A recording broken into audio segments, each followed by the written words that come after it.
was right before it, huh? Yeah, I thought it was in first Maccabees. Nah, it was right before. I knew it right before. 2nd Maccabees 6:18.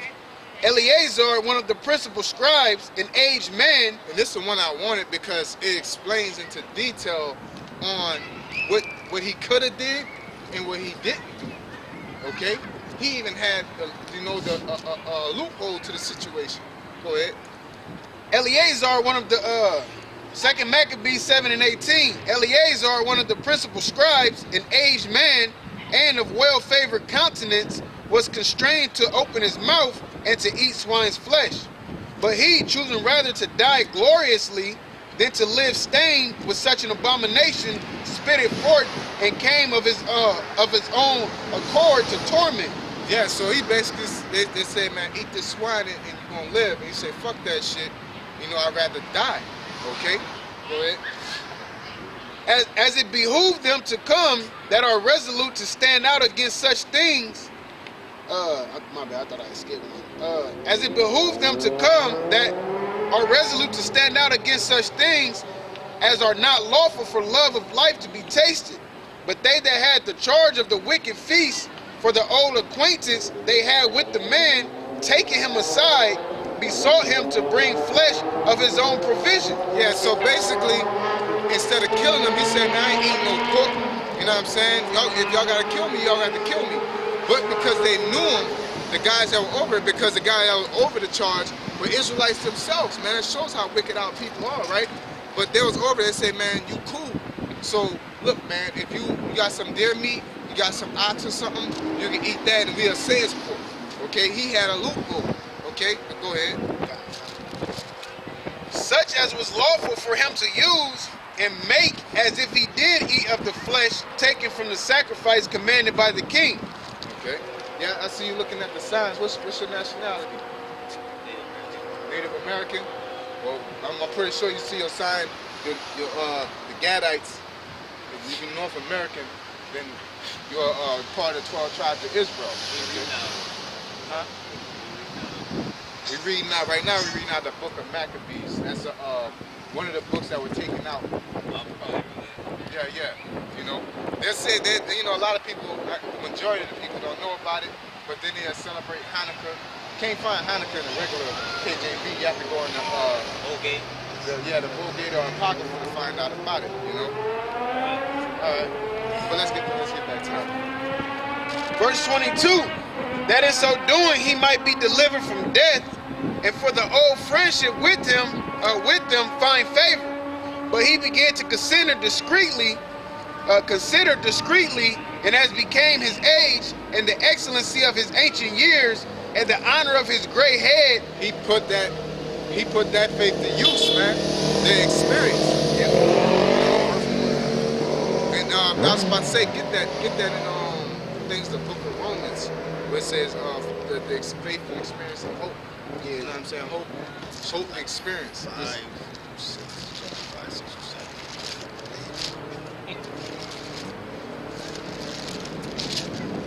Go ahead. Whereunto he was come, and his most honest education from a child, His most honest education, that's been brought up into the scriptures as a young child, man. Romans 5, 5 and 1. Romans 5 and 1. Give it to me. This is Romans chapter 5, verse 1. Therefore, being justified by faith, we have peace with the Most High through our Lord Yahushua HaMashiach. Yeah, faith is the substance of things hoped for, the evidence of things not seen. We're justified by believing the Lord, by not even seeing the Lord or seeing his miracles, just reading about it. Okay? That's what we're mainly justified by. Okay? Go ahead. By whom also we have access by faith into this grace wherein we stand and rejoice in hope and glory of the Most High. The fact that he exists, we're going to receive that backlash, that Newton's cradle to having faith in the Most High. Okay, go ahead. And not only so, but we glory in tribulations also, knowing that tribulation worketh patience. Yeah, glory in tribulation. That's again suffering as a Christian. We have glory in tribulations also, knowing that what? Go ahead. That knowing that tribulation worketh patience, and patience experience, and experience hope, and hope maketh not ashamed. Yeah, and hope, faith worketh experience, and experience hope. Okay, that's being there. You know what I'm saying? And knowing what you can do, and that's being bold. Okay, just like a prime example, you got people that fought for years. You know what I'm saying? You got people that's their first time fighting, and you know you can see the difference between somebody that's been fighting for years and somebody that just fight. The people that just fight be all antsy and jumping around and nervous, and that's how niggas be running around this world, man. Because they got no experience in serving the Lord. When shit happen, they, oh fuck, oh shit, how I get out this? You know what I'm saying? Because they have no experience in having faith in the Lord. But the only way you can have faith in the Lord is by taking that chance. You know what I'm saying? And say, I'm about to roll what the Lord say. And then it work out like, God damn, I ain't see that coming. And then the next time it come about, you're a little bit more bold. You're a little bit more like, yeah, the Lord got this one. You know what I'm saying? You know, you ain't gonna put it on yourself, but that's how it is, man. You know, like your first time fighting, you be like, I don't want to get hit. Then boom, oh, that's how hard you hit. You know what I'm saying? And now you know, a little more comfortable. Now you can think in the heat of the moment because you done took so many punches and you took so many. That's that adversity, the punches, the pressure, you being tired, being at the brink of wanting to quit, and you didn't. You know what I'm saying? That's the important. That's why I like it, because you know it puts you in the brink of wanting to quit, but you don't, man. And it's true. It's the same thing. You're gonna be at the brink of wanting to quit, you know, in your spirit to get weak, man. Okay, but if you really shouldn't be like that, it should be like teetering to the point that you're questioning at this point. But it will, when you fresh in it, it will. You got many reasons to quit, many reasons to go to the world, man.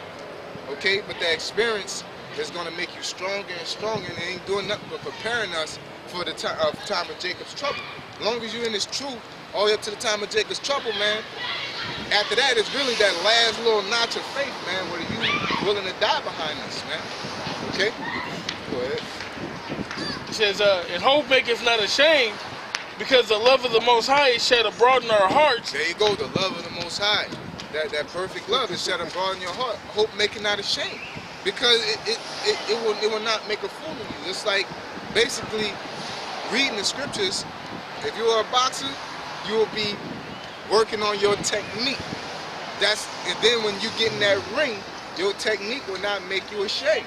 I don't care if you get hit or whatever happens. They're gonna be like, that motherfucker could bang. You know, that's how it is with the scriptures, man. You get into these scriptures and build your technique, endure these afflictions that we're gonna go through. And the Most High, like, that motherfucker could bang. You know, he ain't gonna stop.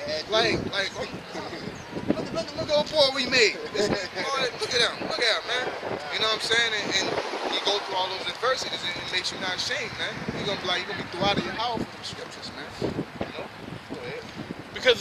Because the love of the Most High is shed abroad in our hearts by the Holy Spirit, which is given unto us. Mm-hmm. That's the scriptures, man.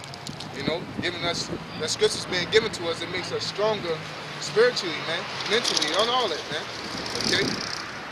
Spiritually and mentally is the same thing. Oh, you get that my way. It says, Second Maccabees, the second half, chapter 6, second half of 23. It says, whereunto he was come, and his most honest education from a child, or rather the holy law made and given by the Most High. Therefore he answered accordingly, and willed them straightways to send him to the grave. Yeah, so in order to avoid, you know what I'm saying, they say, look, man, we'll give you can go and pick the meat. You don't have to eat pork. You can say it's pork. He was like, nah, man, forget that, man. It ain't right. Okay? That's what, ain't nothing but Satan trying to tempt you to fall off, because the scripture says avoid all appearance of evil, man. You know what I'm saying? You don't even want to look like you're doing wrong. You know, because why? This is because of the love of Israel, not for yourself, because he could have got out that jam. You know what I'm saying? But he considered all Israel, because he was basically like, if I eat this, they gonna think it's cool to eat pork. You know what I'm saying? He was like, fuck that, man. You know what I'm saying? Go ahead. For it becometh not our age, said he, in any wise to dissemble, whereby many young persons might think that Eleazar, being 80 years old and 10, were now going to a strange religion. Yeah, so many others. So we basically what? He had a responsibility. He was an OG. So if the OG fold, everybody else gonna fold. He knew that. So he was thinking outside of himself, man. It was self-preservation, man. He was like, not self-preservation, it's the opposite. He was like, you know what I'm saying, I gotta sacrifice myself, even though I can get out this and be good with the Lord. But what about the rest of them? I could cause all the rest of these Israelites to fall. He was like, no, man, I'd rather die than have the rest of Israel fall. So that's like taking the Judas purse or bending to the scriptures to appease one person and destroy a bunch of Israelites, man. You know? Like Baloo, ice cream man, he because he got hacked up by the police and he don't want to go out during the winter, he's telling all Israel that you don't have to go out now. You know what I'm saying? So you basically putting offenses in front of people that could have been prophets, man. Even though that's their fate not to be a prophet, you know what I'm saying? But that's gonna be their fault and the blood's gonna be on Baloo's hand, man. You know? But you don't think about all Israel, man. Can't see you being down in a brick hole because you worry about yourself. We ain't worried about ourselves. We cold, okay? That's why the Most High call it the foolishness of preaching, man.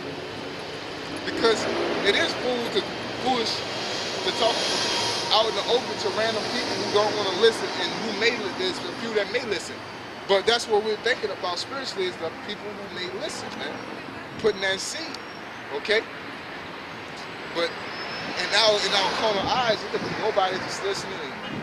About, you know, people walking by, but you don't know somebody walk by and hear a scripture and be like, I'm about to go home and read, man. You know, just like that Gadite said, he told me it's part of 12 tribes.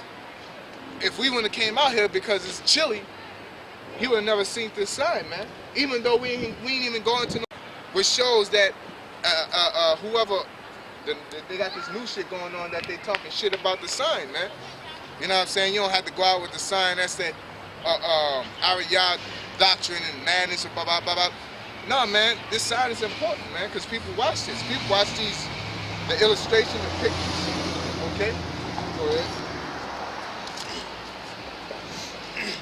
Verse 25.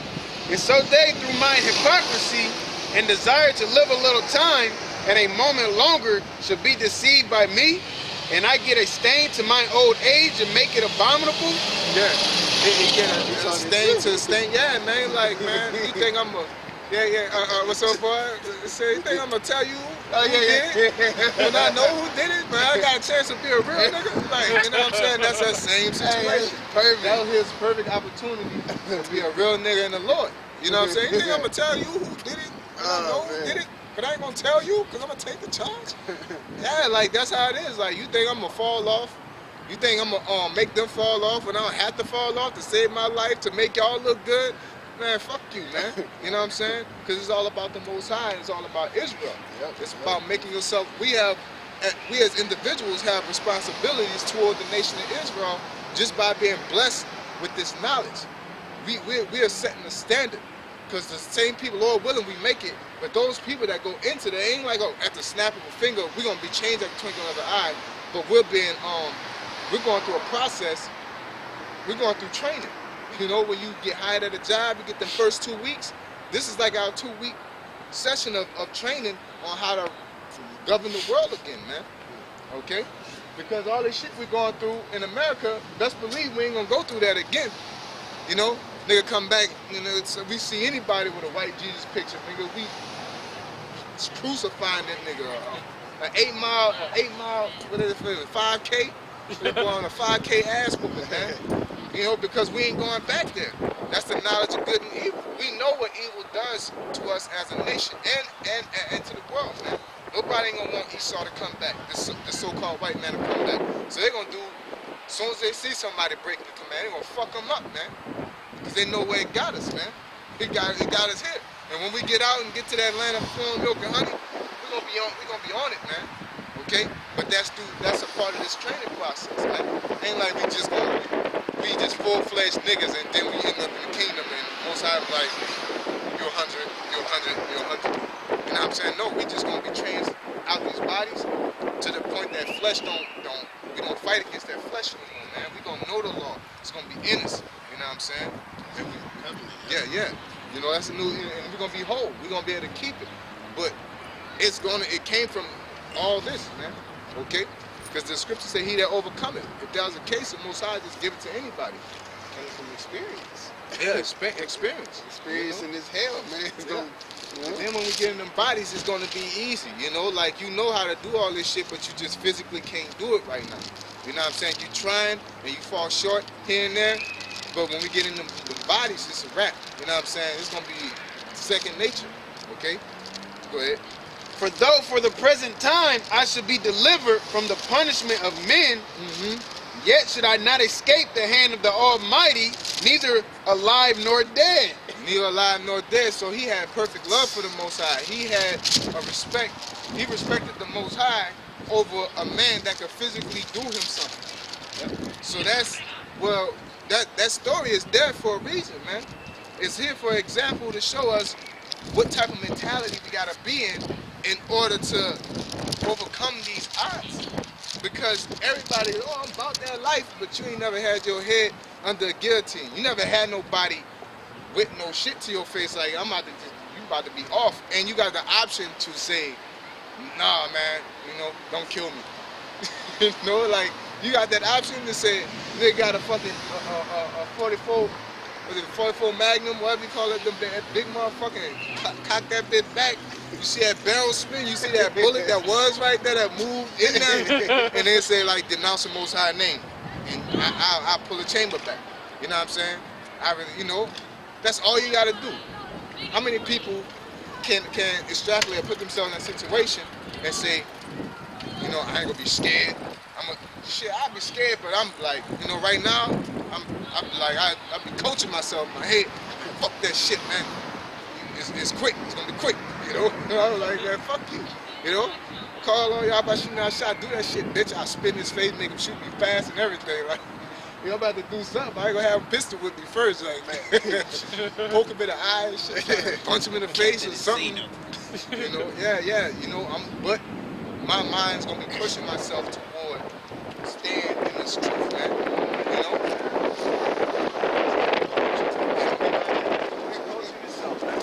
But right now, I do. I imagine the situation. I imagine my hand on the guillotine. What would I do? You know what I'm saying? And I'm not gonna be far-fetched about it. I'm gonna extrapolate from different times in my life where I was in fear for my life and how I reacted. Okay, and then I tell myself, okay, you need to work on this and work on that. That's just like when you fighting, you could think you the champ, nigga beat your ass, and you act like ain't nothing, it was a bad day. No, nigga beat your ass, you need to evaluate why you was getting whooped on like that, okay? And then that way, next time you'll come back better. But if you be like, man, it was just a bad day, you gonna come back and get your ass whooped again. Oh, no, nigga just called me slipping. That's why I put my hands on my scream like a bitch. I ain't see him. He jumped out the box. Nigga gonna jump out a tree on you next time. Nigga gonna jump from under a car the other time. It's just same reaction. Instead of saying I need to fix my reaction on surprises. I need to be ready. Yeah, just like when I got choked out, came back and his ass whooped again. Ready, man.